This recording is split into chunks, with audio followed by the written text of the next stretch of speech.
வருகிறவர்கள் உங்கள் பாதம் கல்லில் இடராதபடிக்கு தங்கள் கரங்களை ஏந்தி கொண்டு போகும்படி கர்த்தரால் கட்டளை பெற்றவர்கள் உங்க கூட இருக்காங்க. கவலைப்படாதீங்க.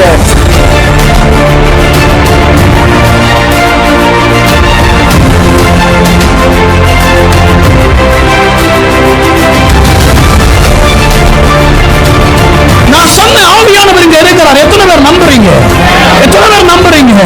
இங்க இருக்கிறார் என்கிற நம்பிக்கை நமக்கு கூட்டுகிறதே அது விசுவாசம்.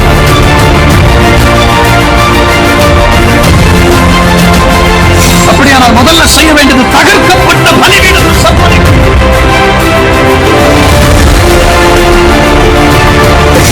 இயேசு எழுந்துவிட்டால் உங்க வாழ்க்கையில் இருக்கிற பிரச்சனைகள் காணாம போயிடும். ஹல்லேலூயா. பைபிள் ஒரு வசனத்தை எடுத்து வாசிப்போம். லூக்கா எழுதின சுவிசேஷம் 19வது அதிகாரம் 10வது வசனத்தை எடுத்து வாசிப்போம். லூக்கா எழுதின சுவிசேஷம் 19வது அதிகாரம். இழந்து போனதை தேடவும் ரட்சிக்கவுமே மனுஷகுமாரன் வந்திருக்கிறார் என்றார். ஆமென். கர்த்தருக்கு ஸ்தோத்திரம். இந்த வாசித்த வசனம் நம்ம எல்லாருக்குமே தெரிந்த ஒரு பரிச்சயமான வேத பகுதி. எல்லா கண்களை மூடுவோம்.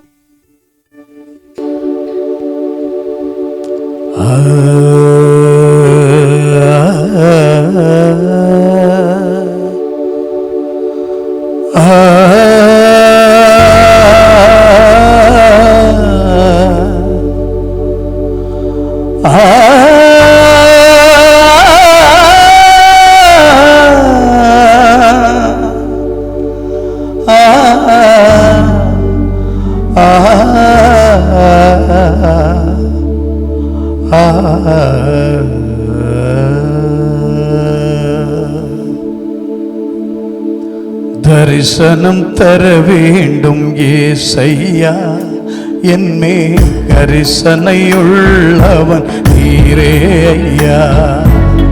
தரிசனம் தர வேண்டும் ஏசையா, என்மேல் கரிசனம் உள்ளவர் நீரே ஐயா. பாவ உலகில் என் வாழ்வோ கொஞ்சம், தேவ துணையின்றி துன்பம் தான் மிஞ்சும். பாவ உலகில் என் வாழ்வோ கொஞ்சம், தேவ துணையின்றி துன்பம் தான் மிஞ்சும். ஊரோடும் உறவோடும் வளமோடு வாழ்ந்தாலும் காலம் காலமாக என்னை காக்கும் திருக்குமரா. தரிசனம் தர வேண்டும் ஏசையா, என்னை தரிசனமுள்ளவர் நீரே ஐயா. நாளும் பொழுதும் உம் நினைவோடு நான் வாழும் நல்வாழ்வு தர வேண்டுமே. கவகரி ககரி சச பத பத ச பத ச கா ரி ரி ச த த த த ப கரி ச த ப க த த கரி ச த த. நாளும் பொழுதும் உம் நினைவோடு நான் வாழும் நல்வாழ்வு தர வேண்டுமே. காணும் உயிர் யாவும் தேவன் அருளாலே, காணும் உயிர் யாவும் தேவன் அருளாலே, தேனின் சுவையோடு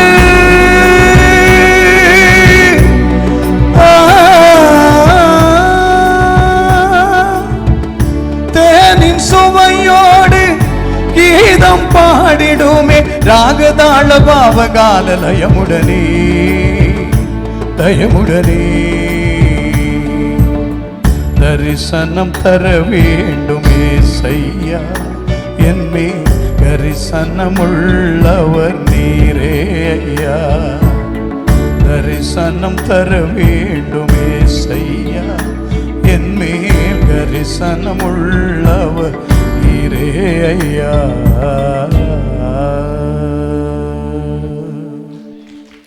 கிருபையா எங்களை நேசிக்கிற நல்ல தகப்பனே, நீ தொடர்ந்து எங்களை நடத்தும், எங்களோடு பேசும், எங்களை ஆசீர்வதியும், ஆளுகை செய்யும். மகிமையாவும் நீர் எடுத்துக்கொள்ளும். நீர் மாத்திரம் மகிமைப்படுவீராக.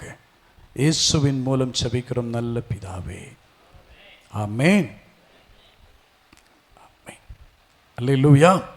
வாசித்த வசனத்தை மறுபடியும் வாசிப்போம்.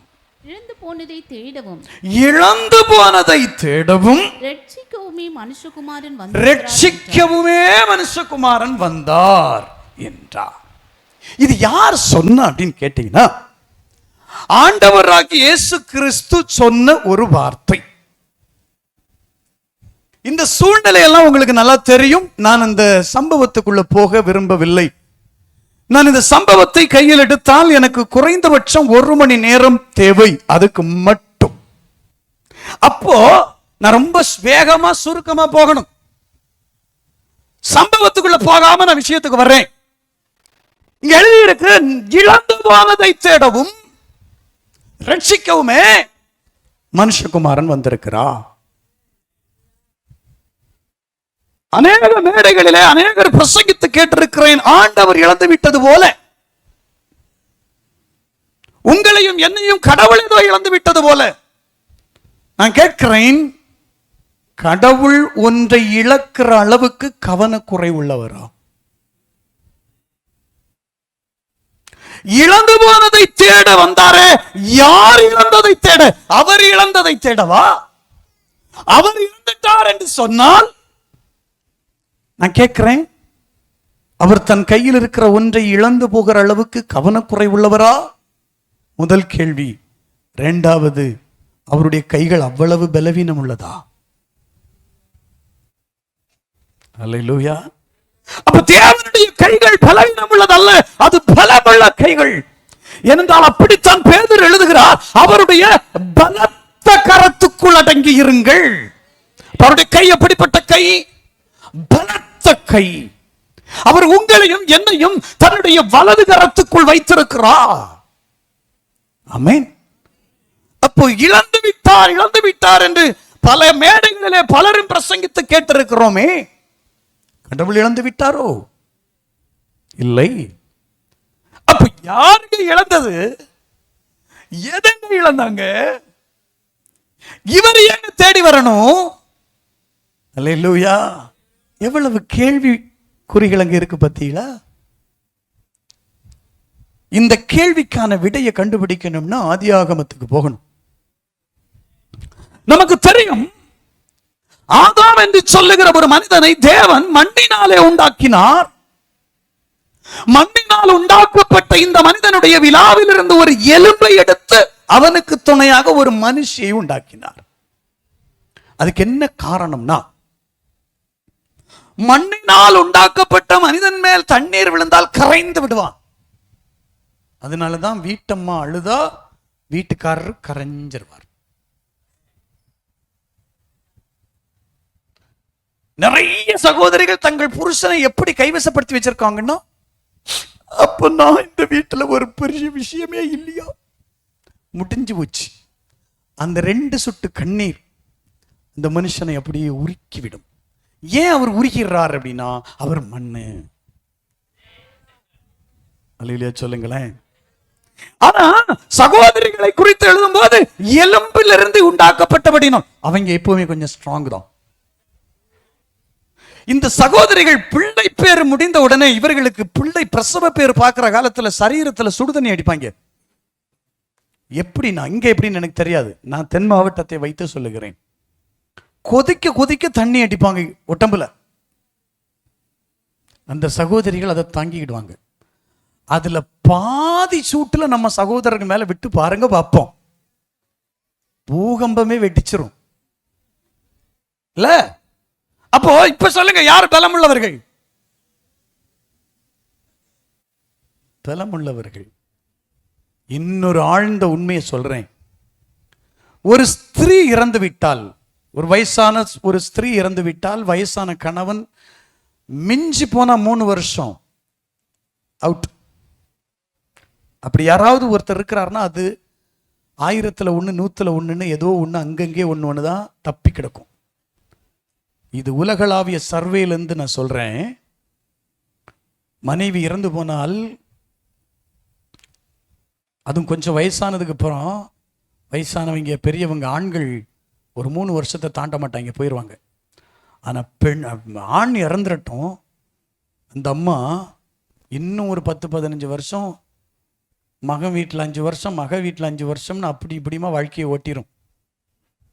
10 பாத்திரம் கழுவியாவது அந்த அம்மா பொழைச்சிரும். பார்த்தீங்களா? ஆயுசுல விட அவங்களுக்கு கொஞ்சம் ஸ்ட்ரென்த் அதிகம். ஏன்னா அவர்கள் எலும்பிலே உருவாக்கப்பட்டவர்கள், ஸ்ட்ராங்கா இருப்பாங்க. ஆனா நல்ல கவனிக்கணும், வெறும் எலும்பாக தீர்ந்தீர்கள். ஆனால் இங்க சில வெறும் எலும்புகள் எல்லாம் இருக்கு. இந்த வெறும் எலும்புகளுக்கு சொல்றேன், எங்கனையாவது ஏதாவது கல்லுகள்ல முட்டுச்சுன்னா எலும்பு உடைஞ்சிரும். அப்படி உடைஞ்சிடப்படாதுன்னுதான் அந்த எலும்பை மூடி இந்த மண்ணாலான சதையை கொண்டு மூடி வைத்திருக்கிறார். எலும்பு வெளியில தெரியுதா? இன்னைக்கு பல வீட்டுல எலும்பு தானங்க வெளியில தெரியுது. எங்க வீட்டுக்காரருக்கு ஒண்ணும் தெரியாது. அந்த அம்மா சொல்லுது, அவருக்கு ஒண்ணும் தெரியாது. புருஷனை டம்மியாக்கி வச்சிருக்கிற மனைவிமார் அதிகம். நான் அடிக்கடி சொல்லுவேன், உங்க கணவனை நீங்க ராஜாவாக்குனீங்கன்னா நீங்க ராணி, உங்க கணவனை நீங்க முட்டாளாக்குனீங்கன்னா நீ அடிமுட்டாள். அல்லேலூயா. என்ன கவனிங்க, மனிதனை மண்ணினால் உண்டாக்கினார். இந்த மனிதன் தனியா இருப்பது நல்லதில்லை, துணையை கொடுத்தார். துணையா இருக்க வேண்டியவ ஒரு கட்டத்துல வினையாவும் மாறிட்டான். நிறைய வீட்டுல நிறைய ஊழியத்துல துணையா நிற்க வேண்டியது தானே வினையாவே இருக்கு. சபையில ஊழியக்காரன் தான் மேல நிற்கணும். அதே நேரத்தில் சகோதரி மேடைக்கு ஏறப்படாதுன்னா அதை போல ஒரு துருபதேசம் உலகத்துல கிடையாது. கிறிஸ்துவுக்குள் ஆண் என்றும் இல்லை, பெண் என்றும் இல்லை. அல்லேலூயா சொல்லுங்க பாப்போம். ஆமா. அப்போ இந்த அம்மா பாருங்க, துணையா இருக்க வேண்டியது ஒரு கட்டத்தில் வினையா மாறுச்சு. அதனுடைய விளைவு தோட்டத்தை விட்டு வெளியில வந்தாங்க. என்ன நடந்தது? நான் ஒரு வகையில் ஆதாம பாராட்டுவேன். உடனே நீங்க நினைக்கப்பட, இந்த பாஸ்டர் எப்போ பார்த்தாலும் ஆண்களுக்கு தான் சப்போர்ட் பண்ணார். அப்படித்தானே இருக்கு உண்மை. என்னன்னா, என்ன நல்ல கவனமா கேளுங்க. ஆதாம் அந்த பக்கம் தோட்டத்துல எது விளைஞ்சிருக்கு அது இதுன்னு பார்க்கறதுக்காக போன கேப்ல சர்ப்பம் உள்ள வந்துருச்சு. பைபிள் சொல்லுகிறது, சர்ப்பம் எங்க உள்ளது தெரியுமா? காட்டு மிருகங்களில் சர்ப்பம் மிகவும் தந்திரம் உள்ளது. அப்ப சர்ப்பம் எங்க உள்ளது? காட்டில் உள்ளது. இப்ப எங்க வந்திருக்கு? காட்டில் உள்ளதுக்கு தோட்டத்தில் என்ன வேலை? சில பாம்பெல்லாம் வரும். சில சில சில சில ஏவாளிகளை தேடி சில பாம்பெல்லாம் வரும். சாரி, ராங் நம்பர்னு வச்சிடணும். ராங் நம்பரை என்ன செய்யப்படாது. 3/4 மணி நேரம் பேசிக்கிட்டு போனை வைக்க யாருன்னு கேட்டா ராங் நம்பருங்காலே. ராங் நம்பர் கூட அம்மா நீ 3/4 மணி நேரம் பேசிக்கிட்டு இருந்த. நான் யாருன்னு விளக்கம் கொடுத்துக்கிட்டு இருந்தேன். ராங் நம்பருக்கு நீ ஏன் விளக்கம் கொடுக்கணும்? அல்லேலூயா சொல்லுங்க. இப்போ காட்டுல கிடக்க வேண்டிய, அப்ப இங்க ஆதாமு கிட்ட கவனிக்கப்படா. ஆதாமு கிட்ட வந்து நான் பார்த்த ஒரு தவறு என்னன்னா, ஐயா தோட்டத்துல வேலியில ஓட்டை கிடக்கிறத கவனிக்க மறந்துட்டார். சபைக்குள்ள சில ஓட்டைகள் வரும். தோட்டமாகிய சபைக்குள்ள சில ஓட்டைகள் வரும். அதை யாரு தான் கவனிக்கணும்? ஆதாம் தான் கவனிக்கணும்.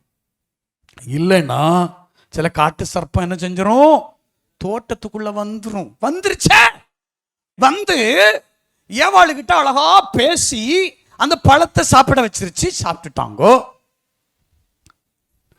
இப்ப கவனிங்க, பழத்தை சாப்பிட்ட உடனே ஏவாளுக்கு ஒரு மாதிரி மயக்கமா வருது.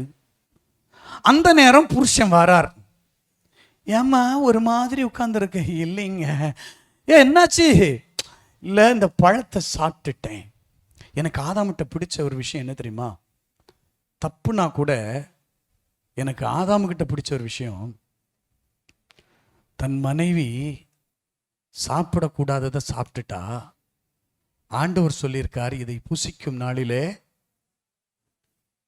தனக்கு துணையாக தன்னுடைய எலும்பிலிருந்து எடுத்த ஒரு பெண்ணு இன்னும் கொஞ்ச நேரத்துல சாக போறா.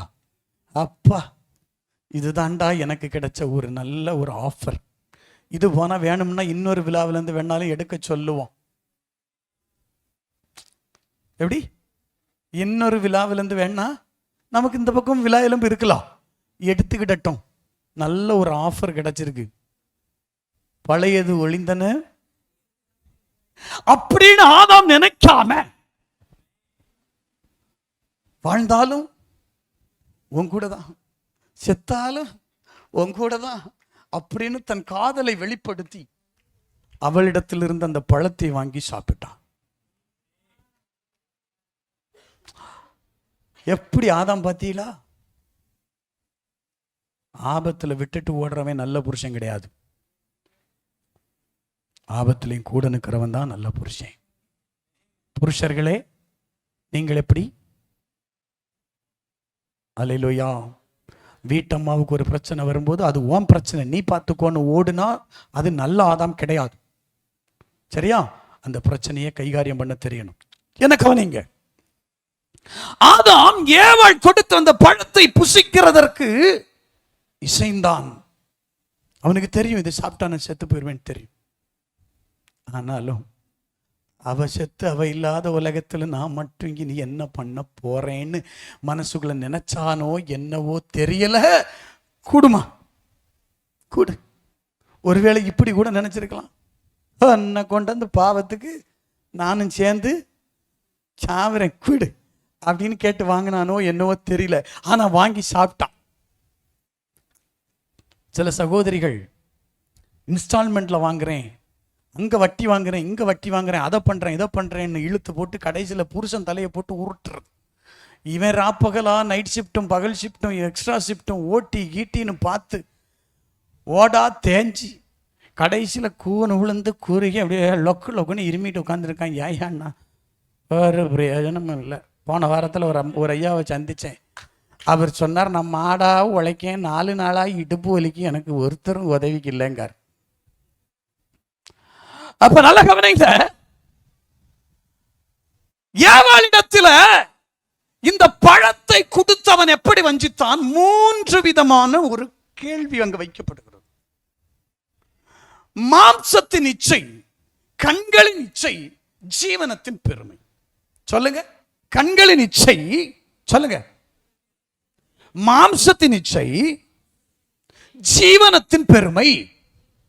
இந்த 3 விஷயத்தை ஆதாமுக்கும் ஏவாளுக்கும் ஒரு எக்ஸாமாக, ஒரு பரீட்சையாக வைக்கப்பட்டது. அதுல ஆதாம் தோத்துட்டார். தோத்த உடனே பழத்தை கொடுத்தானே பிசாசு. ஒண்ணு மட்டும் புரிஞ்சுக்கிடுங்க, சாத்தான் ஏதாவது ஒண்ணு தந்தா அதுக்கு பல மடங்கா உங்ககிட்ட இருந்து ஏதோ ஒண்ணு எடுத்துட்டு போறான்னு அர்த்தம். ஆண்டவர் எதையாவது ஒண்ணு தந்தா அது நீங்க சாகிற காலம் வரைக்கும் உங்க கூடவே இருக்கும். அல்லையா? சொல்லுங்க பாப்போம். ஆமே. பிசாசு எதையாவது, பிசாசு தாரதெல்லாம் பார்த்தீங்கன்னா பயங்கரமா இருக்கும். சிலருக்கு சாத்தானுடைய வெளிப்பாடு எது, கடவுளுடைய வெளிப்பாடு எது, ஒரு மண்ணும் தெரியாது. எல்லாம் கடவுள். கர்த்தர் சொன்னாருங்கோ. என்ன சொன்னாருங்கோ? உங்ககிட்ட வந்து 50,000 ரூபாய் கேட்க சொன்னாருங்கோ. இங்க இருக்கிறவங்களுக்கு சொல்றேன், யாராவது வந்து ஆண்டவர் என்கிட்ட வெளிப்படுத்தினார் பிரதர், உங்ககிட்ட வந்து 50,000 ரூபாய் கேட்க சொன்னாருன்னு வந்தா நீங்க சொல்ல வேண்டிய அடுத்த பதில் என்ன தெரியுமா? அப்படிங்களா, ரொம்ப சந்தோஷம். அதே ஆண்டவர் இதுவரைக்கும் என்கிட்ட ஒன்றும் சொல்லல, நீங்க போய் சொல்லுங்க, அவர் என்கிட்ட சொல்லுங்க. ஆண்டவர் என்கிட்ட சொன்னா நான் உங்களுக்கு தரேன். உங்ககிட்ட சொன்னா ஆண்டவர் என்கிட்ட சொல்லணும்ல. கொர்நேலியுட்ட பேசினவர் பேதுருகிட்ட பேசணும்லாங்க. அல்லேலூயா சொல்லுங்க. ஆமா. இப்போ உங்ககிட்ட யாராவது கடன் அப்படின்னு வந்தா என்ன சொல்லணும்? ஜெபம் பண்ணுங்கன்னு சொல்லி அனுப்பி விட்டுறணும். ஆமேன். விசுவாசத்துல வளரட்டுமே. இல்லையா சொல்லுங்க. இழுத்து போட்டுட்டு கடைசியில புருஷன் படா பாடுபட்டுக்கிட்டு இருக்கிறோம். என்ன கவனிங்க, இப்போ ஏவாளுக்கும் ஆதாமுக்கும் முன்னால வைக்கப்பட்ட இந்த 3 கேள்விகளுக்கு பதில் தோத்து போச்சு, ஃபெயிலியர் ஆயிட்டாங்க. உடனே இவன் என்ன பண்ணான் தெரியுமா? பழத்தை கொடுத்துட்டு ஒரு 7 வகையான ஆசீர்வாதத்தை அட்டையை போட்டான். நம்ம ஊர் பாஷையில சொன்னா என்ன பண்ணிட்டான்? 7 ஆசீர்வாதங்களை அடிச்சு மாத்திட்டான். என்னென்ன ஆசீர்வாதங்களை எடுத்தான் அப்படிங்கிறத நம்ம இப்ப பார்க்க போறோம். ஆதாமும் ஏவாளும் இந்த உலகத்துல படைக்கப்பட்ட போது மண்ணினாலே படைக்கப்பட்டார்கள் என்பதில் மாற்று கருத்தில்லை. ஆனால் 7 விதமான ஆசீர்வாதங்களோடு படைக்கப்பட்டிருந்தார்கள். ஆனால் அந்த 7 ஆசீர்வாதங்களையும் கேவலம் ஒரு பழத்திற்காக இழந்து போனார்கள். இப்ப சொல்லுங்க, இழந்தது யாரு? ஆண்டவரா? ஆதாம். அல்லேலூயா. சரி, வசனத்துக்கு வருவோம். என்ன என்ன இழந்தார்கள்? முதலாவது வாசிப்போம். ஆதியாகமம் புஸ்தகம் 1ஆம் அதிகாரம் 27வது வார்த்தை. ஆதியாகமம் 1:27.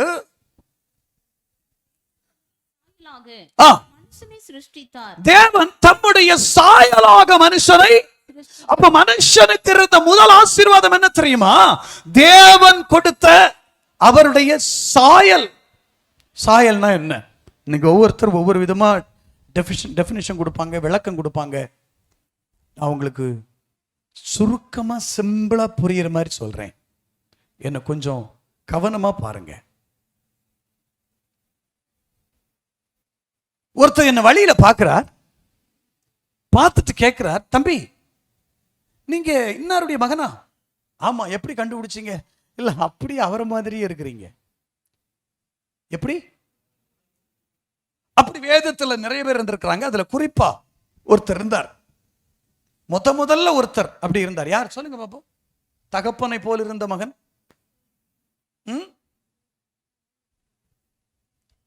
அந்த கதை பேசுறாக்கா சொல்லுங்க, யார் அது? ஆதாம் தன்னுடைய 130வது வயதுல ஒரு மகனை பெற்றான். அவனுக்கு சேத்து என்று பெயரிட்டான். அவன் யாரை போல் இருந்தான்? அப்ப ஆதாம பார்க்கணும்னா யாரை பார்க்கணும்? சேத்தை பார்த்தா போதும். இப்ப நல்லா புரிஞ்சுக்கணும், இதுக்குள்ள ஒரு பெரிய ஆழம் கிடக்கு. ஏன் சாத்தான் ஆதாமை வஞ்சித்தான் அப்படின்னா, ஆதாம் யாருடைய சாயலில் படைக்கப்பட்டான்? தேவ சாயலில் படைக்கப்பட்டான். தேவ சாயலில் படைக்கப்பட்டவனை பார்த்தப்ப அந்த சாயலை பார்த்தாலே, அவரை பார்த்தாலே அவனுக்கு பத்திண்டு வர்றது, அப்படியே உள்ளுக்குள்ள கொதிக்குது, உள்ளுக்குள்ள பயம் வருது, உள்ளுக்குள்ள நடுக்கம் வருது. அப்படி இருக்கிறப்போ அவரை மாதிரியே ஒருத்தர் இருக்கான். அவரை பார்த்த உடனே அவனுக்குள்ள பயம், அவரை மாதிரியே இருக்கானே. இப்போ இந்த ஆதாமுக்கு 2வது ஒரு பையன் பிறந்தான் இல்லையா? அவன் பேர் என்ன? ஆபேல். ஆபேல் ஏன் கொலை செய்யப்பட்டான் என்று யாருக்காவது தெரியுமா? நமக்கெல்லாம் தெரிஞ்சது என்ன? இவர் ஆட்டுக்குட்டியை கொடுத்தாரு, அவர் காய்கறியை கொடுத்தாரு. காய்கறி கொடுத்தவர் ஆண்டவர் வெஜிடேரியன்ல இருந்து நான்வெஜ்ஜுக்கு மாறிட்டாரு. ஆண்டவர் நான்வெஜ்ஜுக்கு மாறினதுனால வெஜிடேரியனை வேண்டான்னு வச்சாரு. அதனால ஆண்டவர் என்ன பண்ணிட்டாரு? காயினுடைய காணிக்கையை ஏத்துக்கல. அப்படியா? கவனிங்க, சேத்தை பெற்றான் என்று எழுதியிருக்கிற இடத்துல இன்னொரு வார்த்தையும் குறிப்பிடப்பட்டிருக்கிறது. ஆபேலுக்கு பதிலாக. அப்போ சேத்து ஆதாமை போல் இருந்தான் என்றால் ஆபேல் ஆதாமை போல் இருந்தான். எத்தனை பேருக்கு புரிஞ்சது? ஏற்கனவே கடவுளுடைய சாயல்ல ஒருத்தன் இருக்கான். அவனை கண்ட உடனே பயம். இப்ப அவனை பழத்தை கொடுத்து அவனுக்கு இருக்கிற ஆசீர்வாதத்தை புடுங்கியாச்சு. புடுங்கினதுக்கு அப்புறம் வெளியில வந்தா அவனை மாதிரி இன்னொருத்தன். யாரா இவன்? ஆபேல். சாயல் தான் ஆபேல் மாதிரி இருக்குன்னு பார்த்தா இவன் கடவுளுக்கு பிரியமா வேற நடத்துக்கிறானே, கடவுளுக்கு பிடிச்ச மாதிரி காணிக்க கொடுக்கறானே, கடவுளுக்கு பிடிச்ச மாதிரி கொளுத்தத வேற கொடுக்கறானே, கடவுளை ரொம்ப பிரியப்படுத்துறானே. இவனை விடக்கூடாது. இந்த சாயலை அழிக்கணும். அழித்தான். ஆனா ஆண்டவர் என்ன பண்ணார்? ஒரு 130 வருஷம் தள்ளி சேத்துன்னு ஒரு பிள்ளையை கொடுத்தார். அவன் தேவனை தொழுது கொண்டான் என்று எழுதி இருக்கிறது. சேத்து ஏனோசை பெற்றபின் தேவனை தொழுது கொண்டான். அல்லேலூயா சொல்லுங்க பாப்போம். அதனாலதான் சேத்த ஒன்றும் பண்ண முடியல. அதுக்கப்புறம் ஆபேலை கொன்னது போல சேத்த கொன்னிருக்கணும். அவன் கொல்லாததுக்கு காரணம் சேத்து தேவனை ஆராதித்தான். நான் உங்களுக்கு ஒரு உண்மையை சொல்றேன், தேவனை ஆராதிக்கிற உங்களை பிசாசு ஒன்றும் செய்ய முடியாது. ஆமென். அவரை தொழுது கொள்ளுகிற, அவரை ஆராதிக்கிற, அவரை தேடுகிற, அவரை பற்றி கொள்ளுகிற உங்களை பிசாசுனால ஒன்றும் பண்ண முடியாது. கொடைச்சல் வேணா கொடுப்பான், ஆனா ஒண்ணும் பண்ண முடியாது. அல்லேலூயா சொல்லுங்க பாப்போம். ஆமா, கர்த்தருக்கு ஸ்தோத்திரம். அப்போ முதலாவது சாத்தான் மனித இனத்திலிருந்து எடுத்து போட்ட ஒரு காரியம், தேவனுடைய சாயலை எடுத்து போட்டான். அவரை மாதிரியே இருக்கிறான். இன்னைக்கு அந்த சாயல் நம்மகிட்ட இல்லை. அதனாலதான் இயேசு கிறிஸ்து இந்த பூமியில வந்து பவுல் சொல்றார், அவருடைய சாயலுக்கு ஒப்பாய். இயேசு சொல்றார், என்னை கண்டவன். அப்போ இயேசு யாருடைய சாயல வந்தார்? அப்ப அவரை போல நம்ம மாறிட்டா நாம யாருடைய சாயல மாறிடுவோம்? அந்த பிதாவினுடைய சாயல மாறி இப்ப நம்ம பரலோகத்துல இருக்கோம்னு வைங்க, எல்லாரையும் ஒரே சாயல பார்க்கும்போது எப்படி இருக்கும்? ஹல்லேலூயா. அதுக்கு தாங்க இந்த உபதேசம், அதுக்கு தாங்க இந்த ஆராதனை, அதுக்கு தாங்க இந்த ஞாயிற்றுக்கிழமை. ஹல்லேலூயா சொல்லுங்க. அதுக்கு தான் இந்த விசுவாச வாழ்க்கை. ஆமென். இப்ப கவனிங்க, 26வது வசனத்தை படிப்போம். இரண்டாவது அவன் திருடி கொண்ட காரியம் என்ன? பின்பு தேவன் நமது சாயலாகவும் நமது ரூபத்தின்படி, நம்முடைய ரூபத்தின்படியே யாரை படைத்தார்? சொல்லுங்க. மனுஷனை யாருடைய ரூபத்தில் படைச்சாரு? ஒண்ணு அவருடைய சாயல்ல படைத்தார். 2 ரூபத்தின்படி. யோசித்து பாருங்க. இப்ப இங்க உட்கார்ந்து இருக்கிற மனிதர்கள் எல்லாம் அப்படியே வாழை எடுத்து வச்சு பேன் பார்த்துக்கிட்டு இருந்தீங்கன்னா எப்படி இருக்கும்?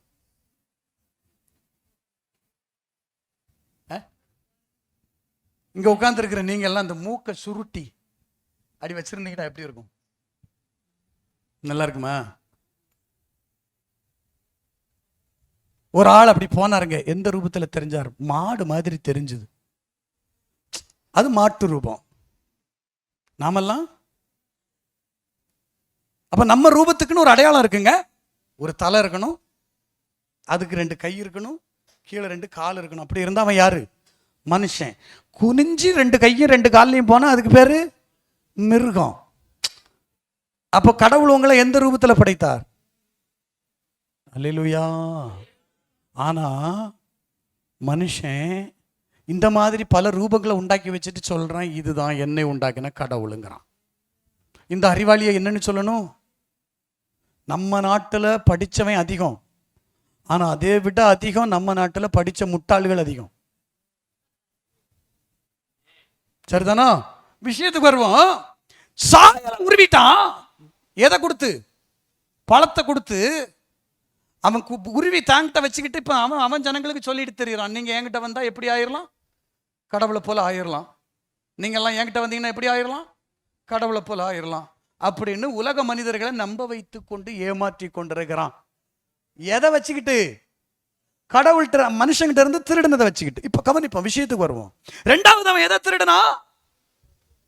தேவ ரூபத்தை. இன்னைக்கு நம்ம ஒவ்வொருத்தரும் கடவுளுடைய ரூபத்தில் தான் இருக்குமா? ஒவ்வொன்றும் ஒவ்வொரு ரேஞ்சில் எல்லாம் இருக்கு. ஒன்று பார்த்தா காத்தடிச்சா போற மாதிரியே இருக்கு, ஒன்று பார்த்தா புல்டோசர் வச்சு தள்ளுனாலும் போகமாட்டேன்னு இருக்கு. ஒவ்வொருத்தர் படைக்கப்பட்டிருக்கிற அந்த ரூபங்கள் எல்லாம் பார்த்தீங்கன்னா ஒவ்வொருத்தர் வித்தியாசமா இருக்கிறோம். ஒருத்தர் இப்படி இருந்தா ஒருத்தர் இப்படி இருக்கிறோம். நான் யாரையும் பாடி ஷேம் பண்ணல. இன்னைக்கு இருக்கிற மனித உருவங்களுடைய ரூபங்களுடைய இதை சொல்றேன். ஆனால் மனிதன் படைக்கப்பட்ட போது யாருடைய ரூபத்தில்? அப்ப கடவுள் எப்படி இருப்பார்? கடவுளுக்கு 2 கண்ணு தான் இருக்கும். சரியா? கடவுளுக்கு 4 கண்ணு 6 கண்ணெல்லாம் கிடையாது. என்ன? கடவுளுக்கு ஒரு தலை தான் இருக்கும். உங்களுக்கு ஒரு தலை தானே இருக்கு. அப்ப கடவுளுக்கு எத்தனை தலை தான் இருக்கும்? ஒரு தலை தான் இருக்கும். உங்களுக்கு எத்தனை காது இருக்கு? சின்னதாக தானே இருக்கு. அப்போ கடவுளுக்கு எத்தனை காது தான் இருக்கும்? 2 காது சின்னதாக தான் இருக்கும். என்ன? ஆமா, தோத்திரம். மூணாவதாக எதை அவன் திருடினான்? 3ஆம் அதிகாரம் 7வது வசனத்தை வாசிப்போம். அப்பொழுது அவர்கள் இருவருடைய கண்களும் திறக்கப்பட்டது. அவர்கள் தாங்கள் நிர்வாணிகள் என்று அறிந்து அத்தீலிகளை தைத்து தங்களுக்கு அரைக்கச்சிகளை உண்டு பண்ணினார்கள். அவர்கள் தங்களுடைய கண்கள் திறவுண்டது. திறந்தப்போ நிர்வாணின்னு தெரிஞ்சிச்சு. ஏன் அது வரைக்கும் தெரியல? இப்ப ட்ரெஸ் தேவைப்படுது, முதல்ல ட்ரெஸ் தேவைப்படல. ஏன்னா தேவனுடைய மகிமை அவர்களை மூடி இருந்தபடியினால், மகிமை மூடி இருக்கிற வரைக்கும் நிர்வாணம் தெரியாது. அல்லேலூயா. ஆமா, சிலருடைய நிர்வாணம் வெளியில தெரிகிறதுக்கு என்ன காரணம்னா, அவங்க குணம் எல்லாம் வெளியில தெரிகிறதுக்கு சில சில துர்க்குணங்கள், தப்பான சில துர்ஸ்பாவங்கள் ஆரம்பத்தில் பார்த்தீங்கன்னா ரொம்ப நல்லவங்க மாதிரியே நடிச்சிருப்பாங்க. அதுக்கப்புறம் தான் அவங்க சுயரூபங்களை காட்ட ஆரம்பிப்பாங்க. நமக்கு என்னெல்லாம் குடைச்சல் கொடுக்க முடியுமோ கொடுப்பாங்க. அப்போ மகிமை போயிருச்சின்னு அர்த்தம். அல்லையா சொல்லுங்க பாப்போம். ஆமா, மகிமை இழந்துட்டான். அப்போ சாயலை இழந்தான், திருடிட்டு போயிட்டான். ரூபத்தை இழந்தான், திருடிட்டான். 3வது மகிமை இழந்து விட்டான். 4வது என்ன இழந்தான்? வாசிப்போம் 2ஆம் அதிகாரம் 8வது வசனத்தை வாசிப்போம். தேவனாகிய கர்த்தர் கிழக்கே ஏதேனும் ஒரு தோட்டத்தை உண்டாக்கி தாம் உருவாக்கின மனுஷனை அதிலே வைத்தார். தேவனாகிய கர்த்தர் பார்வைக்கு அழகும் புசிப்புக்கு நலவுமான. போதுமா? இவங்க கவனிங்க, கிழக்கே ஒரு தோட்டம் உண்டாக்கி அந்த தோட்டத்துல கொண்டு வந்து மனுஷனை வச்சு டெய்லி அவங்ககிட்ட என்ன செய்வாராம்? வந்து அவர்களுக்குள்ள ஒரு நல்ல ஐக்கியம் இருந்தது. அல்லேலூயா சொல்லுங்க பாப்போ. இப்ப சாத்தான் திருடின 4வது விஷயம் என்ன? ஐக்கியத்தை திருடிட்டான். 1 சாயலை திருடினான், 2 ரூபத்தை திருடினான், 3 மகிமையை திருடினான், 4 ஐக்கியத்தை திருடிவிட்டான். கடவுளோடு இருக்க வேண்டிய உறவை திருடிவிட்டான். நான் உங்களுக்கு ஒண்ணு சொல்றேன், எல்லாருக்கும் ஊழியம் செய்யணும், நீங்க எல்லாரும் ஊழியம் செய்யணும். ஆனா ஊழியம் செய்யுங்க, செய்யாம போங்க. ஆனா ஒண்ணு மட்டும் உங்களுக்கு சொல்றேன், கடவுளோடு இருக்கிற உறவை மட்டும் விட்டுறாதீங்க. கலைஞர் கருணாநிதி அவர்கள் சொல்லுவார்கள், பதவி எனக்கு தலைப்பாக, கட்சி எனக்கு தலை மாதிரின்னுவார். கட்சி தலை, பதவி தலைப்பாக. பதவி வரும் போகும், தலை போனா முண்டந்தான். கட்சியை விட்டுற முடியாது. சொல்ற புரியுதா? ஆமா, நீங்க ஊழியம் செய்யலாம், செய்யாம போகலாம். ஆனா தேவனோடு இருக்கிற உறவு மட்டும் போயிடக்கூடாது. ஆமென். ஆண்டவரோடு பேசுகிற அனுபவம் விட்டு போயிடக்கூடாது. நீ எவ்வளவு ஊழியம் செய்தான்னு கேட்க மாட்டார், நீ ஆண்டவரோடு எவ்வளவு உறவில் இருந்தாய் கேட்பார். அல்லேலூயா சொல்லுங்க. நீ இன்னைக்கு ஊழியம் செய்தியா? கண்டிப்பா செய்யணும். முதல்ல தேவனோடு உறவு, அதுக்கப்புறம் தான் ஊழியம். சில கணவன்மார் உண்டு, காலையில 4:45 வண்டி எடுத்துட்டு வெளியில கிளம்பிடுறார். சட்டை கிட்ட எல்லாம் மாட்டி இன் பண்ணி பேக் எடுத்துட்டு எத்தனை மணிக்கு? 4:45. வீட்டுக்கு எத்தனை மணிக்கு வருவார் தெரியுமா? 11:30. போனவன் போனாண்டி, வந்தாலும் வருவாண்டின்னு அந்த அம்மா காத்துக்கிட்டு இருக்கும். என்ன கவனிங்க. அப்ப அது தப்பாங்க அப்படின்னா? தப்பு இல்லை. ஏன் நீங்க இப்படி ஓடுறீங்கன்னு கேட்டா, நான் என் மனைவிக்காக தான் ஓடுறேன், என் பிள்ளைகளுக்காக தான் ஓடுறேன். ஒரு கேரளாவில் ஒரு ஃபாதர் சொன்னார், கத்தோலிக்க ஃபாதர் ஒருத்தர், ஒரு அழகா ஒரு சம்பவம் சொன்னார். அவர்கிட்ட ஒரு சகோதரி வந்து கம்ப்ளைண்ட் பண்ணாங்களாம், கொஞ்சம் வீட்டுக்காரருக்கு புத்தி சொல்லுங்க. அவர் வீட்டுக்காரரை கூப்பிட்டு புத்தி சொல்லியிருக்காரு. சகோதரா, உன் பொண்டாட்டிக்கு ஒரு சின்ன கம்ப்ளைண்ட் இருக்கு. என்ன? நீ அடிக்கடி வீட்டில் தங்குறது இல்லையா அப்படின்னு ஒரு கம்ப்ளைண்ட் சொல்ற. அதுக்கு புருஷன் சொன்னானா, பைத்தியகாரி. அச்சா ஃபாதர்ட்ட அந்த அந்த ஃபாதர் யார்கிட்ட சொன்னாரா, அச்சா 22 சீட்டு அவ பேர்ல, ரப்பர் ஷீட்டு, ரப்பர் மரத்துல இருந்து எடுக்கிற ரப்பர் ஷீட், 22 ஷீட் அவ பேர்ல, 2 ஏக்கர்ல தென்னந்தோப்பு அவ பேர்ல, அந்த தேங்காய் எல்லாம் அவ பேர், அவ அக்கௌண்ட்டுக்கு தான் போகுது. நல்ல காரு, திறமையான ஒரு டிரைவர், நான் கொடுத்துருக்கேன், இதை விட வேற என்ன வேணும்? அதுக்கு அச்சன் சொன்னாராம், அவளுக்கு டிரைவர் வேண்டாமா, நீ தான் வேணுமான். இன்னைக்கு நான் சம்பாதிக்கிறேன், என் பொண்டாட்டிக்கு வேண்டி சம்பாதிக்கிறேன், பிள்ளைக்கு வேண்டி சம்பாதிக்கிறேன், எல்லாம் சம்பாதிச்சு நீங்க அவங்க கூட இல்லாம என்ன சம்பாதிச்சு என்ன பிரயோஜனம்? உங்க அன்பு இல்லாம, உங்க ஆதரவு இல்லாம எதிர்ந்து என்ன பிரயோஜனம்? பணத்தை வச்சு மட்டும் ஒருத்தர் வாழ்ந்துட முடியுமா? முடியாது. ஒருத்தர் எப்பவுமே புரிஞ்சுக்கிடுங்க, நான் பணம் கொடுக்கிறேன். நோ, நீங்க பணம் கொடுத்து வாழ்வதற்கு உங்க வீடு ஹோட்டல் அல்ல, ரெஸ்டாரண்ட்கள் அல்ல. உங்க வீடு ஒரு குட்டி பரலோகம் மாதிரி இருக்கணும். அல்லையா? சொல்லுங்க பாப்போம். அப்ப முதலாவது சாயலை திருடி விட்டான், இரண்டாவது ரூபத்தை திருடி விட்டான், மூணாவது தேவனோடு இருந்த, தேவன் கொடுத்திருந்த மகிமையை திருடி விட்டான், நான்காவது தேவனோடு இருந்த ஐக்கியத்தை திருடி விட்டான். அடுத்து வாசிப்போம் 1ஆம் அதிகாரம் 28வது வார்த்தை. பின்பு தேவன் அவர்களை நோக்கி, நீங்கள் பலுகி பெருகி பூமியை நிரப்பி அதை கீழ்ப்படுத்தி சமுத்திரத்தின் மச்சங்களையும் ஆகாயத்து பறவைகளையும் பூமி மேல் நடமாடுகிற சகல ஜீவ ஜந்துக்களையும் ஆண்டு கொள்ளுங்கள் என்று சொல்லி அவர்களுக்கு ஆளுகையை கொடுத்திருந்தார். என்ன கொடுத்திருந்தார்? ஆளுகையை கொடுத்திருந்தார். இன்னைக்கு நீங்க ஆளுகை செய்ய முடியுமா பூமியில? உங்க ஊர் தானே இது, நீங்க இங்க தானே பிறந்து வளர்ந்தீங்க. சரி, அந்த முக்கில் இருக்கிற ரோட்ல போய் கொஞ்சம் மண்ணை சொந்தமா நீங்க வாரி எடுத்துட முடியுமா? விடுவானா? ஏன்? உங்க ஊர் தானே, எடுக்க முடியாதுல. போச்சா? ஒரு போர்டு வைக்க முடியுமா அரசாங்க அதிகாரம் இல்லாம? எல்லாம் இப்ப வேற ஒருத்தன் இருக்கா? நீங்க பிறந்து வளர்ந்த உங்க சொந்த மண்ணுல உங்களுக்கு ஒரு போர்டு வைக்கிறதுக்கு உரிமை இல்லை. ஆளுகை. ஆனா நம்ம ஆளு சொல்லிக்க சொந்த ஊரு, என் ஊரு, என் ஊரு. அட நாத்தம் பிடிச்சவன ஊருன்னு ஊரை பிடிச்சிட்டு அழுகிறியா? அந்த ஊர்ல உனக்கு 10 பைசாவுக்கு அதிகாரம் கிடையாது, உரிமை கிடையாது.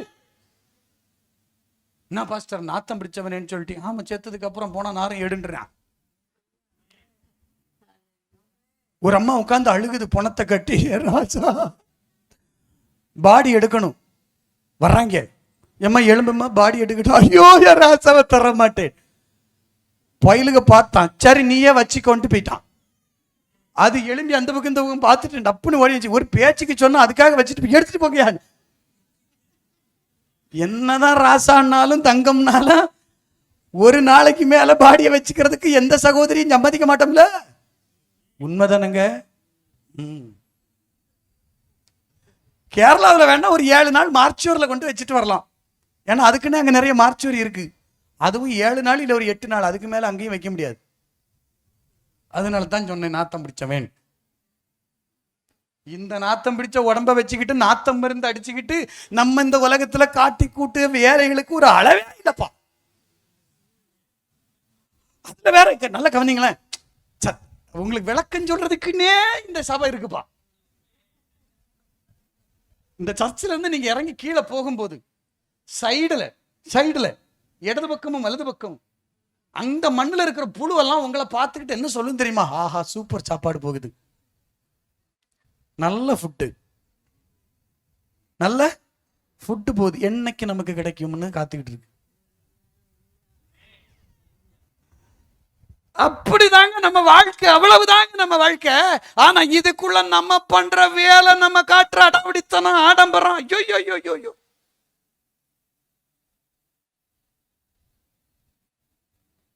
சாயலை இழந்தான், ரூபத்தை இழந்தான், மகிமை இழந்தான், ஐக்கியத்தை இழந்தான், அடுத்து ஆளுகையையும் இழந்து விட்டான். வாசிப்போம் அடுத்தது. கர்த்தருக்கு ஸ்தோத்திரம். 2ஆம் அதிகாரம் 17வது வசனத்தை வாசிப்போம். ஆனாலும் நன்மை தீமை அறியத்தக்க விருட்சத்தின் கனியை புசிக்க வேண்டாம், அதை நீ புசிக்கும் நாளில் சாகவே. அப்ப நீ புசிக்காவிட்டால் நீ சாவதில்லை. ஆதாமும் ஏவாளும் சாவதற்காக படைக்கப்பட்டவர்கள் அல்ல, சாகாமல் வாழ்ந்திருக்க படைக்கப்பட்டவர்கள், அழிவில்லாமல் வாழ வேண்டும் என்று படைக்கப்பட்டவர்கள். ஆனால் இந்த கனியை புசித்ததினாலே அவர்கள் தங்களில் அழிவை கொண்டு வந்து விட்டார்கள். அழிவில்லாம என்னும் ஒரு ஆசீர்வாதத்தை கொடுத்து வைத்திருந்தா, இப்பொழுதோ அழிவுள்ளது வந்து விட்டது. அல்லேலூயா. இந்த மனிதனுக்கு, இந்த சரீரத்துக்கு அழிவில்லாமையை கொடுக்கும்படி தான் இயேசு கிறிஸ்து இங்க வந்தார். ஆமென் சொல்லுங்க. இப்ப கவனிங்க, நீங்களும் நானும் அழிஞ்சு போகிறதுக்கு படைக்கப்பட்டவர்கள் அல்ல. அப்ப ஒண்ணு, சாயலை திருடிக் கொண்டான். 2 ரூபத்தை திருடிக் கொண்டான். 3 மகிமையை திருடிக் கொண்டான். 4 ஐக்கியத்தை திருடிக் கொண்டான். அடுத்து ஆளுகையை திருடிக் கொண்டான். அடுத்து அழிவில்லாமையை திருடிக் கொண்டான். 7வது ஆசீர்வாதம் என்ன? எடுத்து வாசிப்போம்.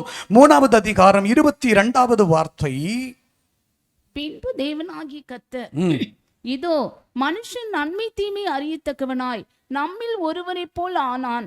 இப்பொழுதும் அவன் தன் கையை நீட்டி ஜீவவிருட்சத்தின் கனியை பறித்து புசித்து என்றைக்கும் உயிரோடிராதபடிக்கு.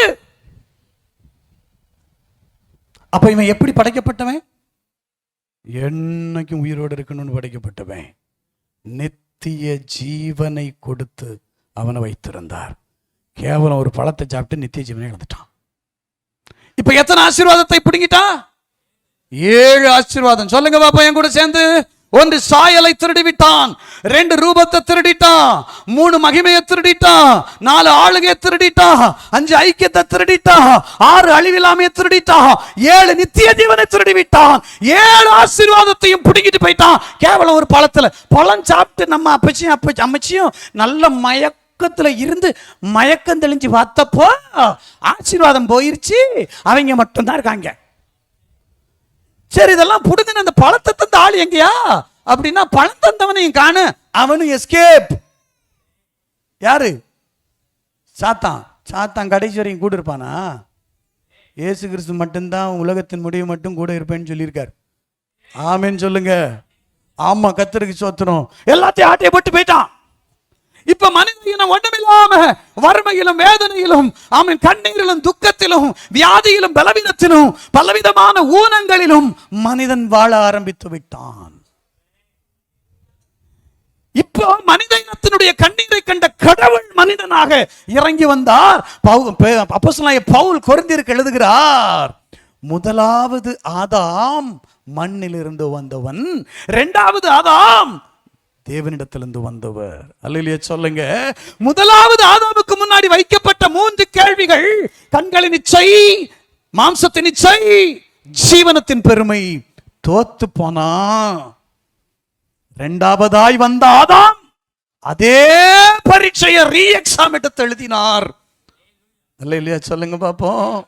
40 நாள் உபவாசம் இருந்து உபவாசத்தினுடைய இறுதியில வனாந்தரத்துக்கு கொண்டு போய் அதே 3 போராட்டம் அவருக்கு வந்தது. கண்களின் இச்சை வந்தது, மாம்சத்தின் இச்சை வந்தது, ஜீவனத்தின் பெருமை வந்தது. இந்த 3 எக்ஸாமையும் என் ஆண்டவர் இயேசு கிறிஸ்து உங்களுக்காக எனக்காக எழுதினார். வெற்றியும் பெற்று விட்டார். வெற்றி பெற்றதுனால திருடி வச்சிருந்தான் இல்லையா பிசாசு, அவன் கையில் இருக்கிற ஆசீர்வாதத்தை இப்ப யார் பிடுங்கிட்டா? கொண்டாடுங்க. நீங்க லூக்கா சுவிசேஷத்தை படிச்சீங்கன்னா அங்க எழுதியிருக்கும். பிசாசு சொல்றான், நீர் எனக்கு முன்பாக சாஷ்டாங்கமாக விழுந்து வணங்கினால் நான் இவைகளை உமக்கு கொடுப்பேன். இவைகள் எனக்கு கொடுக்கப்பட்டிருக்கிறது. திருட்டு பயலுக்கு பேச்ச பத்தியலா?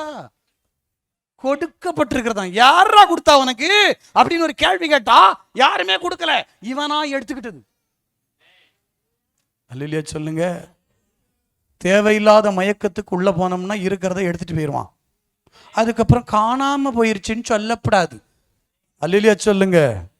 ஆனா இதை அறிந்து உணர்ந்த கடவுள் மனிதனாக இந்த உலகத்துக்கு வந்து இவன் இழந்ததை, தோட்டத்தில் வைத்து அவன் இழந்ததை திரும்ப அவனுக்கு கொடுக்கும்படி இழந்து போனதை தேடி இயேசு இந்த உலகத்துக்கு மனிதனாக வந்தார். அதை ரட்சிக்க வந்தார். அதை ரட்சித்தார். எப்படி? அதே பரீட்சையை எழுதி பாஸ் ஆகி அதை மீட்டு கொண்டார். இப்ப அதை ரட்சித்து யார் கையில வச்சிருக்கார்? இயேசு கையில இருக்கு. இயேசு கையில இருக்கு. வசனம் சொல்லுகிறது, யோவான் 3:16 நம்ம படிக்கிறோம் இல்லையா, தேவன் தம்முடைய ஒரே பேரான குமாரனை விசுவாசிக்கிறவன் எவனோ ஆமென் அவன் கெட்டு போகாமல் நித்திய ஜீவனை அடையும்படிக்கு அவரை தந்தருளி இவ்வளவாய் உலகத்தில் அன்பு கூர்ந்தார். அவரை தந்து நமக்குரியதை மீட்டு இப்ப அவர் கையில் அதை வச்சிருக்கார். சில பிள்ளைகள்கிட்ட என்ன பண்ணுவோம், என்ன கவனிங்க, 25,000 ரூபாய்க்கு செல்போனை வாங்கி கொடுப்போம். அந்த பிள்ளை என்ன பண்ண 2 நாளைக்கு நல்லா வச்சுக்கிட்டு இப்படி தேய்ச்சிக்கிட்டு தெரியும். திடீர்னு 2 தடவை என்ன செஞ்சிடும், அந்த ஃபோனை கீழே போட்டுரும். இப்போ என்ன பண்ணுவீங்க நீங்கள், அதை போட்டுக்குன்னு கையிலேருந்து வாங்கி அதை கீழே போட்டு அதை எடுத்து மாற்றி வச்சிருவீங்க. என்னைக்கு உனக்கு இதை ஒழுங்காக யூஸ் பண்ண தகுதி வருதோ அன்னைக்கு நான் இதை தாரேன், எடுத்து வச்சுக்குவோமா. இப்படி தாங்க, இவனுடையதை அவன் திருடினான், இவன் இழந்தான். அவன் திருடினதை அவர் வந்து மீட்டு கொண்டார், மீட்டு அதை அவர் தன் கையில் வைத்திருக்கிறார். அவரை விசுவாசிக்கிற உங்கள் ஒவ்வொருவருக்கும், அவரை ஏற்றுக்கொள்ளுகிற நம் ஒவ்வொருவருக்கும் அந்த 7 ஆசீர்வாதங்களை திரும்ப தரப்போகிறார். அந்த 7 ஆசீர்வாதங்களின் முதல் ஆசீர்வாதம் என்ன, அவருடைய சாயல். கிறிஸ்துவை ஏற்றுக்கொண்டவன் கிறிஸ்துவின் சாயலுக்கு ஒப்பாய் வளர்ந்து தேவ சமூகத்தில் வந்து நிற்கிறவாது அந்த தேவ சாயலை உடையவனாக நிற்க வேண்டும் என்றுதான் ஆண்டவர் தம்முடைய ரத்தத்தை உங்களுக்காக எனக்காக கொடுத்தார். அதுக்கு தான் உபதேசங்களும் பிரசங்கங்களும், இந்த பாடல்லாம் உங்களை அவருடைய சாயலுக்கு மாற்றணும். அல்லேலூயா சொல்லுங்க. அப்ப நம்ம திரும்ப எந்த சாயலுக்கு வரணும், ஒரு பாஸ்டருடைய மனைவி பிரசங்கம் முடிஞ்ச உடனே வீட்டுக்குள்ள போய் ஒரு பாயும் தலையணையும் பெட்ஷீட்டும் எடுத்துக்கொண்டு வந்து பிரசங்க மேடையில போட்டுச்சு. ஒரு பாஸ்டருடைய மனைவி ஒரு பாயும் பெட்ஷீட்டும் தலையணையும் எடுத்து கொண்டு வந்து பிரசங்க பீடத்தில் போட்டுருச்சு. உடனே கூட்டத்தில் இருந்த விசுவாசிகள்லாம் அப்படியே பார்க்குறாங்க. பாஸ்டர் கேட்டார், ஏமா இங்க கொண்டு வந்து இதெல்லாம் போட்ட? வேண்டாங்க, நீங்க வீட்டுக்கு வர வேண்டாம். வீட்டுக்கு வர வேண்டாமா? ஆமாங்க, நீங்க இங்கே இருங்க. என்னம்மா தொடர்ந்து ஊழியம் செய்ய சொல்றியா? சேச்ச, நீங்க இங்க இருக்கும்போது அப்படியே தேவதூதன் மாதிரியே இருக்கிறீங்க, வீட்டுக்கு வந்தாச்சுன்னா அப்படியே சாத்தானா தெரியுறீங்க. சபையில இருக்கும்போது நம்மால் அப்படி தெரியலா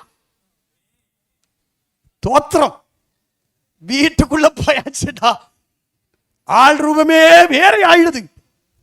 அப்ப நீங்க நாள் முழுவதும் இங்கே இருக்கலாமா? இருக்கலாம், ஆனா இருக்க முடியாது. ஆனா இருக்கலாம், ஆனா இருக்க முடியாது. ஆனா இருக்கலாம். எப்படின்னு கேக்குறீங்களா? அன்னைக்கு அப்போஸ்தலர் காலத்துல தங்களுடைய காணியாட்சிகள் எல்லாம் விற்று கொண்டு வந்து அப்போஸ்தலர் காலடியில அப்படி நீங்கள் இன்னைக்கு போய் எல்லாத்தையும் விற்று கொண்டு வந்து வைத்தால் ஆனா இருக்கலாம். அல்லேலூயா சொல்லுங்க. நீங்க வீட்டுக்கே போக வேண்டாம், இங்கே இருந்துக்கிட்டு இங்கேயே சாம்பார் கீம்பார் போட்டுக்கிட்டு இந்த ஜெயா சிஸ்டரை வச்சு சொன்னோம்னா அந்த அக்கா ஒரு கத்திரிக்காய் சாம்பார் நமக்கு அழகா போட்டு தரும். அப்பப்போ போட்டு அந்த கத்திரிக்காய்க்கு மட்டும் சண்டை போட்டுக்கிட்டே இருந்துக்க வேண்டியதான். ஜெயாக்கா போட்ட கத்திரிக்காய் எனக்கு வரல, லத்திகா வெட்டி போட்ட உருளைக்கிழங்கு எனக்கு வரல. உருளைக்கிழங்கு யாருக்கு கொடுத்தாங்கோ? உருளைக்கிழங்கு பிரசாத் பிரதர் அவருக்கு வேண்டவருக்கு மட்டும் கொடுத்தாரு, மற்றவங்க யாருக்கும் ஒன்றும் கொடுக்கல. இப்படி இங்க சண்டை ஓட்டிக்கிட்டு இருக்கலாமே தவிர, அப்படித்தான் சண்டை நடந்துச்சு. அங்க பார்த்தார், சாம்பார் காடா சண்டை போடுறிய, கிளம்புங்கடான்னு எல்லாத்தையும் அடிச்சு துரத்தி விட்டார். சிதறி போன எல்லா இடத்திலும் சுவிசேஷம் பறந்தது. அல்லேலூயா சொல்லுங்க பாப்போம். இப்ப கவனிங்க, நம்ம எல்லாம் தேவ சாயலை அடைந்து போய் நிற்கணும். இரண்டாவது, அங்க அவருடைய ரூபத்துல நிற்கணும். நம்ம ஆளுக்கு ஒரு ரூபத்துல இருக்கோம். அதனால தான் தெசலோனிக்கேயர்ல நம்ம வாசிக்கிறோம், கொரிந்தியர் 15 வாசிக்கிறோம். ஆமென். அவர் வந்து ஆமென் நம்மை மறு ரூபமாக்கி அவர் அங்கே கொண்டு போய் சேர்க்க போகிறார். அது எந்த ரூபம்? பவுல் சொல்றார், எனக்கு தெரியல, எப்படி இருப்போம் தெரியாது, அன்னைக்கு தெரியும் எப்படி இருப்போம். நான் உங்களுக்கு சொல்றேன், அது தேவ ரூபத்துல இருக்கும். அல்லேலூயா. தேவனுடைய ரூபத்துல ஒரு மகிமையின் சாயலை அடைந்துள்ளாய். இரண்டாவது, மூணாவது நம்ம பார்க்கிறோம். ஆமீன். இழந்த மூணாவது ஆசீர்வாதம் தேவனுடைய மகிமை. இங்க மகிமை இல்லாமல ஒன்னொன்னும் தெரியுது. இன்னைக்கு பல சபையிலே மகிமை கிடையாது, போயிருச்சு. இஸ்ரவேலை விட்டு மகிமை போனது இந்த மாதிரி பல இடங்கள்ல மகிமை போயிருச்சு. காரணம், அங்க பணம் வந்துருச்சு, அங்க பேரு புகழ் பணம் பிளக்ஸ் இந்த மாதிரி நிறைய வந்துருச்சு. அதனால மகிமை போயிருச்சு. என்னைக்கு ஆண்டவருக்கு முதலிடம் கொடுக்கிறீர்களோ, என்னைக்கு தேவ சித்தத்துக்கு முதலிடம் கொடுக்கிறீர்களோ, என்னைக்கு ஆவியானவருக்கு முதலிடம் கொடுக்கிறீர்களோ, அங்க தேவ மகிமை தங்கி இருக்கும். அல்லேலூயா. தேவ மகிமை உங்களை என்ன நிரப்பணும். ஏன்னா அந்த மகிமை நிறைந்த தேவனிடத்துல மகிமை இல்லாம போன செத்துருவோம். அதனாலதான் ஆண்டவர் மோசேட்ட சொன்னார், நீ இப்படியே என்னைய பார்த்தேன்னா செத்துருவ. அல்லேலூயா. அப்ப மகிமை அடைந்தவர்களாக, நான் நிறைய பேர் சொல்லுவாங்க ஆண்டவர் ஆவியா இருக்காருன்னு. நான் சொல்றேன், அவர் ஆவி கிடையாது, அவருக்கு உருவம் உண்டு. ஏன்னா அவருடைய ரூபத்திலையும் சாயல் தான் நீங்களும் நானும் படைக்கப்பட்டிருக்கிறோம். அல்லேலூயா. அப்ப ஆவியா இருக்கிறார். எஸ், அவர் இங்க வரும்போது நீங்கள் நானும் மகிமை இல்லாம இருக்கிறதுனால அந்த தேவனை நேர்ல பார்த்தா செத்து போயிருன்றதுனால அவர் ஆவியாய் அசைவாடி கொண்டிருக்கிறார். இந்த மகிமை நாம் அடைகிற போது, அவரோடு அந்த தேசத்துல போய் வாழும் போது நாம் நித்திய ஜீவனோடு இருக்க போகிறோம். அல்லேலூயா சொல்லுங்க. அடுத்தது நமக்கு கொடுக்கப்பட்டிருக்கிறது ஆளுகை. இந்த பூமியை நீங்களும் நானும் எத்தனை வருஷம் ஆள போறோம் தெரியுமா? 1000 வருஷம். எத்தனை வருஷம் ஆளுகையை திரும்ப தரப்போறார். நீங்க ஆதாம் சோத்திரம் ஆளுகையை கொஞ்ச நாளில் இழந்துட்டான். அதனால ஆண்டவர் என்ன பண்றார் தெரியுமா? தம்முடைய பரிசுத்தவான்களுக்கு அந்த ஆளுகையின் அதிகாரத்தை கொடுத்து நீங்க இந்த பூமியை 1000 வருஷம் அல்லேலூயா சொல்லுங்க பாப்போம். 1000 வருஷம் இந்த பூமியை ஆளுகை செய்ய போகிறோம். ஆமென். அடுத்து சோத்திரம் தேவனோடு நல்ல ஐக்கியத்தை உருவாக்கி அழிவில்லாத சரீரத்தோடு, ஒரு புதிய சரீரத்தோடு, ஒரு மகிமையின் சரீரத்தோடு அந்த நித்திய ஜீவனை அடைய போகிறோம். அந்த நித்திய ஜீவனுக்குள்ளே கொண்டு போய் சேர்க்க போகிறோம். அல்லேலூயா, அல்லேலூயா. இப்ப சொல்லுங்க, யார் இழந்ததை தேடி இயேசு வந்தான்? நான் இழந்ததை தேடி வந்தேன். நான் இழந்ததை தேடி எனக்கு தர்றதுக்காக என் ஆண்டவர் மாம்சத்துல இந்த பூமியில வெளிப்பட்டார். நான் இழந்ததை அறிவில்லாம இழந்துட்டேன், இச்சையினால இழந்துட்டேன், சேரக்கூடாதவன் கூட சேர்ந்ததுனால இழந்துட்டேன்னு இன்னைக்கு நீங்க ஆண்டவருக்கு முன்னால ஒத்துக்குவீங்கன்னா அவர் உங்களுக்காய் மீட்டு வைத்திருக்கிற ஆசீர்வாதங்களை உங்களுக்கு சுதந்திரமாய் சொந்தமாக்க போகிறார். எத்தனை பேருக்கு வேணும்? எழுவே நில்லுங்க, ஆண்டவரை பார்த்து சொல்லுங்க.